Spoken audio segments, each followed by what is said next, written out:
26 जनवरी को हुए किसान प्रदर्शन के दौरान इंडिया टुडे के वरिष्ठ पत्रकार राजदीप सरदेसाई ने ट्वीट किया था कि 45 साल का शख्स नवनीत कथित तौर पर पुलिस फायरिंग में मारा गया। किसानों ने मुझे बताया कि उनका बलिदान व्यर्थ नहीं जाएगा और बाद में उन्होंने इस ट्वीट को डिलीट कर दिया। ट्वीट में जो बात लिखी है राजदीप ने उसे टीवी पर भी बोला था। इसके लिए राजदीप सरदेसाई को 2 हफ्ते के लिए ऑफ एयर कर दिया गया है। साथ ही उनकी 1 महीने की सैलरी भी काटी गई है। इस पर रवीश कुमार ने अपने फेसबुक पेज पर लिखा है कि गोदी मीडिया की गुलामी से बाहर आएं, समझें कि राजदीप के साथ क्या हुआ है। गुलाम मीडिया के रहते हुए कोई मुल्क आज़ाद नहीं होता। गोदी मीडिया से आज़ादी ही नई आज़ादी लाएगी। मेरी ये बात लिखकर पर्स में रख लें। गांव और स्कूल की दीवारों से लेकर बस, ट्रैक्टर और ट्रक के पीछे भी लिखकर रख लें। इसका मीम बनाकर लाखों लोगों में बांट दें। मेरी राय में सच्चा हिंदुस्तानी वही है जो गोदी मीडिया का गुलाम नहीं है।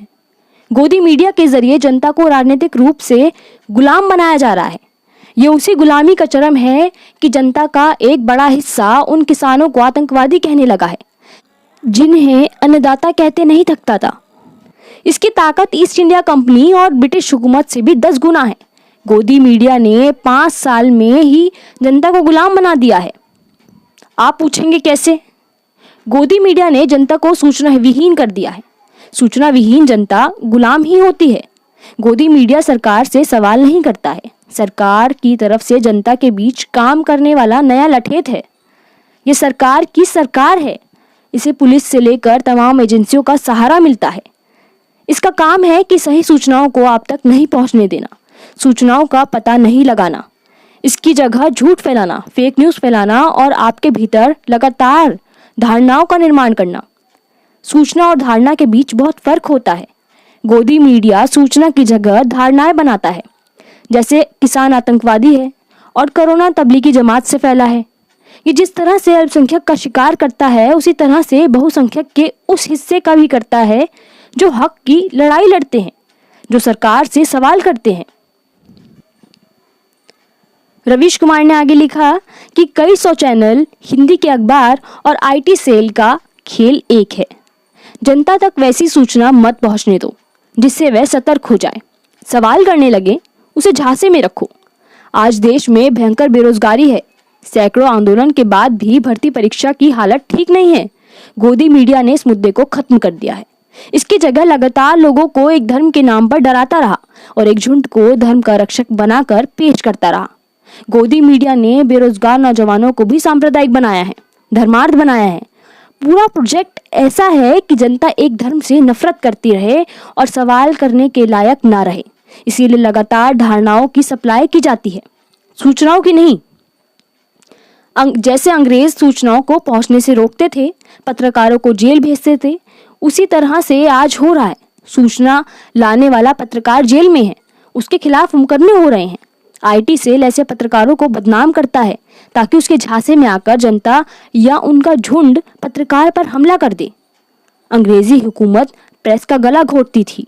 आज की सत्ता गोदी मीडिया के जरिए प्रेस और जनता का गला घोटती है। आप मेरी बात लिख कर रख लें। या तो भारत की जनता अगले 100 साल के लिए गुलाम हो जाएगी या अपनी आज़ादी और स्वाभिमान के लिए गोदी मीडिया के प्रभाव से बाहर आने की अहिंसक और वैचारिक लड़ाई लड़ेगी। नहीं लड़ेगी तो उसकी किस्मत, गुलाम तो है ही। राजदीप सरदेसाई के साथ जो हुआ उसे इस संदर्भ में देखें।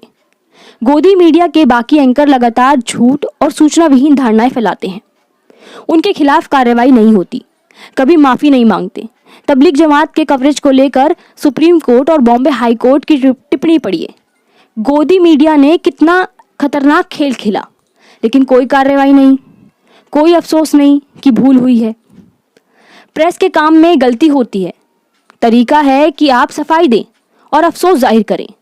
राजदीप से जो हुआ वह गलती थी जो दोबारा नहीं दोहराई गई। तबलीग सुशांत सिंह राजपूत के केस में जो हुआ वो प्रोपेगेंडा था, क्योंकि एक दिन नहीं कई हफ्ते चला। दोनों में अंतर है। लेकिन राजदीप की सैलरी बंद कर दी गई, एंकरिंग से हटा दिया गया, अब एफआईआर की जा रही है। क्या आप इस खेल को समझ पा रहे हैं? रवीश आगे लिखते हैं कि किसी भी घटना में कई तरह के दावे होते हैं। उन दावों की रिपोर्टिंग अपराध है, सोच समझकर पेश करनी चाहिए। लेकिन राजदीप ने पुलिस का भी मत दिया था। राजदीप ने इन दोनों को लेकर महीनों कार्यक्रम नहीं चलाया जो गोदी मीडिया करता है, और जहां वे काम करते हैं वो भी गोदी मीडिया ही है। संदेश साफ है, अब सिर्फ पुलिस जो कहेगी वही रिपोर्ट करना होगा, वरना एफआईआर होगी। उसे गुलामी नहीं तो और क्या कहते हैं। आखिर में रवीश लिखते हैं कि न्यूज़ लॉन्ड्री के आयुष तिवारी का ये लेख पढ़िए, आपको समझ आ जाएगा, आपको गुलामी दिख जाएगी। आज पत्रकारों के लिए नौकरी असंभव हो चुकी है। एक ही रास्ता है, चुप रहो, समझौता करो, लेकिन कहाँ तक? इसीलिए गोदी बनो, वरना बाहर का रास्ता खुला है। खबरों में बने रहने के लिए फोरम 4 को सब्सक्राइब करें और नोटिफिकेशन पाने के लिए बेल आइकन दबाएं।